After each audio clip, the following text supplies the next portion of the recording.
लहान मुलांच्या कर्ण शस्त्रक्रियेसाठी 0 ते 2 वर्षांची वयोमर्यादा वाढवून ती 0 ते 5 वर्षांपर्यंतची करण्यात आली आहे। यापुढे या लहान मुलांच्या कर्ण शस्त्रक्रियेसाठी लागणारा 5 ते 7 लाखांपर्यंतचा खर्च महात्मा फुले आरोग्य योजनेतून केला जाणार अशी माहिती राज्याचे आरोग्यमंत्री प्रकाश आंबेडकर यांनी दिली आहे। दिवंगत नेते अजितदादा पवार यांच्या 67व्या जयंतीनिमित्त आयोजित केलेल्या महाआरोग्य शिबिराचं उद्घाटन आरोग्यमंत्री प्रकाश आंबेडकर यांच्या हस्ते करण्यात आलं। यावेळी ते बोलत होते। या कार्यक्रमास खासदार धैर्यशील माने, अजितराव घोरपडे, शिवाजीराव नाईक, आमदार इद्रिस नाईकवाडी, मोहन वनखंडे, सुरेश आवटी, पृथ्वीराज पाटील, स्नेहलताई मोरे यांच्यासहित विविध पक्षातील पदाधिकारी, कार्यकर्ते उपस्थित होते।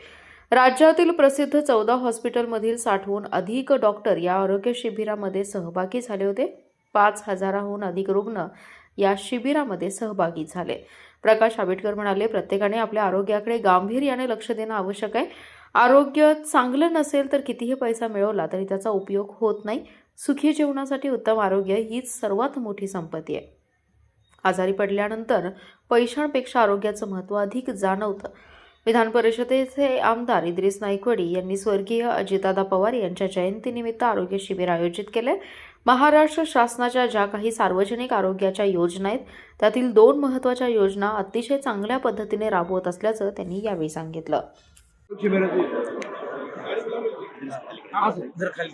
विधान परिषदेचे आमदार सन्माननीय इद्रिसभाई नाईकवाडी यांनी आज या ठिकाणी स्वर्गीय अजितदादा पवार साहेबांच्या जयंतीच्या निमित्तानं या ठिकाणी आरोग्य शिबिराचं आयोजन केलं होतं। या आरोग्य शिबिराच्या निमित्तानं उद्घाटनाच्या कार्यक्रमाला पाहुणा म्हणून मी या ठिकाणी आलोय। मी आपल्याला सांगतो की महाराष्ट्र शासनाच्या ज्या काही सार्वजनिक आरोग्य विभागाच्या योजना आहेत त्यातल्या 2 महत्त्वपूर्ण योजना अतिशय चांगल्या पद्धतीने आम्ही राबवतो आणि इद्रिसभाई नाईकवाडी हे विधान परिषदेमध्ये सातत्यानं या सगळ्या प्रश्नासाठी अतिशय आग्रही पद्धतीने मांडत असतात। त्यातली पहिली योजना म्हणजे लहान बच्चू जे आहेत ते 0 ते 2 वयोगटापर्यंतच्यासाठी आमच्याकडे सेंट्रल गव्हर्नमेंटची योजना होती। सातत्यानं आपल्या सगळ्यांची मागणी, विशेषतः मिरजमधल्या सगळ्या पेशंट आणि डॉक्टरांची मागणी सुद्धा इद्रिसभाईंनी विधानसभेमध्ये सुद्धा मांडली आणि त्याच्यानंतर 0 ते 2 वयोगटातल्या या सगळ्या योजनेमध्ये 0 ते 5 वयोगटापर्यंत केंद्र शासनाची मान्यता घेऊन आम्ही सगळेजण कॉक्लिअर इम्प्लांट जे आहे त्या कॉक्लिअर इम्प्लांटसाठी आम्ही सगळ्यांनी तरतूद केली, मान्यता घेतली। त्याच्याबरोबर या सगळ्यासाठी साधारणतः 5 ते 7 लाखापर्यंतचा खर्च येतोय की जो आपल्या योजनेच्या पॅकेजमध्ये बसत नाही।